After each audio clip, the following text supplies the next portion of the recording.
Let's talk about lithium. You know, the white gold that's literally powering our green future. It's in your electric car, it's in your phone, it's in those massive battery farms meant to stabilize our entire energy grid. But just recently, the market for this absolutely essential mineral, well, it went completely off the rails. So, just look at these numbers from the Guangzhou Futures Exchange. They tell a pretty startling story. In just 3 trading days, the price for lithium futures shot up by an incredible 16%. Now, in any normal market, a spike like that would scream one thing, right? A huge, sudden shortage of actual lithium. But this wasn't a normal market. So if it wasn't a real shortage, what on earth was happening? This is where the mystery really starts. Experts like Michael Greenfield were totally baffled. He basically said, look, the real-world fundamentals, the actual supply of lithium and the demand for manufacturers, they hadn't changed at all. So what was going on? And to make things even weirder, get this. At the exact same moment that prices were skyrocketing on the financial markets, there were over 100,000 tons of excess lithium just sitting in warehouses across China. The physical world was literally flooded with supply, while the financial world was acting like it was about to disappear. And this, right here, is the heart of the paradox. If the most basic rule of economics isn't in charge, then some other, stranger force must be at work. So today, we're going to peel back the layers on this economic mystery and find out what that is. Okay, so to really get what happened here, we first need to understand a concept that kind of flips basic economics on its head.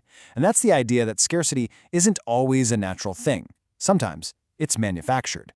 This is what we call artificial scarcity. It's when a company, or maybe a whole group of them, deliberately holds back the supply of something.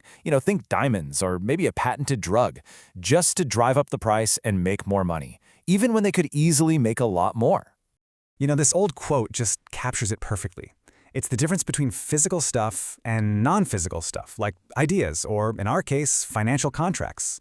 See, physical things are naturally scarce, but financial assets, they can be made scarce completely by design. And in our modern world, this whole idea has evolved into a scarily powerful new tool. And that brings us to the modern way of creating this scarcity. We're not talking about deals made in smoky boardrooms anymore. We're talking about scarcity created by algorithms in this sort of digital ether. We're stepping into a world that's run by code. This is the next evolution, synthetic scarcity. It's not happening because of some backroom deal between CEOs. No, this is engineered by high-frequency trading algorithms that can buy and sell financial contracts millions of times a second, creating these phantom shortages and price spikes that have absolutely no basis in physical reality. What's so wild is just how much things have shifted. The main driver of price isn't physical supply anymore. It's algorithmic logic. Price discovery, which used to be this slow, human-led negotiation, is now instantaneous. And while the old market had its own problems, this new one is incredibly fragile, totally vulnerable to these bizarre flash crashes and weird behaviors that are completely disconnected from our world. And this new reality creates a really dangerous side effect, algorithmic herding. It's the classic investor herd behavior, but it's supercharged by technology. When one algorithm spots a tiny pattern and makes a move, thousands of others, all programmed with similar logic, follow it instantly. It creates this kind of digital stampede that can send prices soaring or crashing for no fundamental reason at all. So how do you even fight a market that's gone rogue, one that's driven by machines that are way faster than any human can possibly react? Well, China's answer was to wage war, not on the traders, but on the trading infrastructure itself. The Guangzhou Futures Exchange launched this absolutely breathtaking campaign of interventions. Over just 33 days, they threw everything they had at the market. They limited how many contracts traders could hold, they jacked up the fees, and they even expanded the daily price limits to try and let the volatility just burn itself out. Just think about the sheer intensity of this response. On average, the regulators were unleashing a new market control measure every 5.5 days. This was not a tentative response. This was a full-scale assault to get control back of a vital global supply chain. And this wasn't just them panicking. There was a really sophisticated, graduated philosophy behind it. They started with soft controls, making it more expensive to trade. When that didn't quite work, they adapted to the market conditions. And then, for the final blow, they went right for the jugular. They ordered brokers to physically remove the servers used by high-frequency traders. They literally unplugged the machines. But what if you could fight fire with fire? While the regulators were using this kind of brute force to tame the market, scientists were developing a much more elegant solution, fighting code with even smarter code. So meet the VMD SSA LSTM model. Yeah, it's a mouthful, I know, but its purpose is actually pretty simple. It's an advanced AI built for one reason: to see through all the chaos of these algorithm-driven markets and predict where prices are actually supposed to be.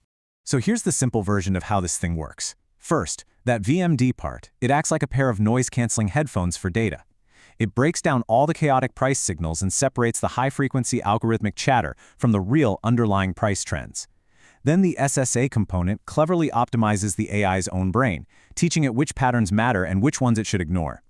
And finally, the LSTM module, which is a type of AI that's brilliant at seeing patterns over time, takes all that clean, optimized data and makes it super accurate prediction. And how accurate is it? Well, this number is basically its predictive power score. A perfect score, like a flawless crystal ball, would be 1.0. This model scores an incredible 0.9880. That's an almost perfect tool for finding the signal in a market that's designed to be pure noise. So what does all this mean for us? We've seen how algorithms can just create scarcity out of thin air, how regulators are fighting back, and how AI might be able to predict the chaos. But this isn't just a story about lithium. It's really a story about a whole new economic reality. This is the new rulebook for businesses: scarcity native planning. For decades, companies planned everything by forecasting demand. Now, in a world of super fragile supply chains, they have to plan by assuming that supply will be restricted, whether that's because of physical limits or because of digital manipulation. Availability, not demand, is the new king. And this new world comes with a whole new set of risks. Now, producers, consumers, investors, they all have to worry about sudden regulatory attacks, weird policy changes creating artificial demand spikes, sentiment from other markets just spilling over, and of course, that constant threat of an algorithmic stampede. And let's be really clear here. This isn't just about battery metals. The same forces, synthetic scarcity, algorithmic trading, they're already at play in the markets for food, for energy, and for every other critical resource our civilization depends on. The battle for lithium, it's just the opening act. Which leaves us with a final and pretty crucial question. In a world where code can literally create reality, where algorithms can manufacture scarcity and destabilize global supply chains in a blink of an eye, who is really in control? And maybe more importantly, who gets to write the rules for our collective future?